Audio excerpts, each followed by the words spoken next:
Dans cet entrepôt d'Alissas se cachent peut-être vos jouets préférés de l'enfance. 116 véhicules d'intervention des sapeurs-pompiers, dont cette antiquité de 1927. Il y avait la structure métallique du porteur et tout le reste était monté en bois. À l'époque, on ne savait pas faire autrement. Patrick Courtier a toujours voulu être pompier, mais une opération du cœur a rendu son rêve impossible. Alors, il a décidé de récupérer les anciens camions et véhicules pour vivre malgré tout sa passion.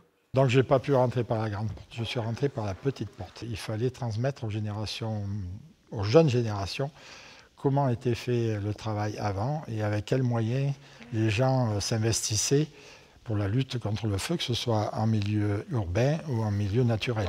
Son initiative a rassemblé beaucoup de monde. Aujourd'hui, il fait partie de la grande famille des pompiers. Partout en France, les hommes du feu lèguent à son association des modèles historiques, comme ce bijou américain.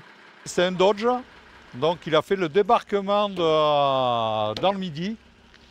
Et quand les Américains sont partis, ils l'ont laissé et ça a été repris par les mairies qui l'ont équipé justement en véhicule de pompiers. L'occasion aussi de connaître les méthodes de travail de leurs aînés. Dans les années 30, certains pompiers, par exemple, intervenaient avec des chevaux.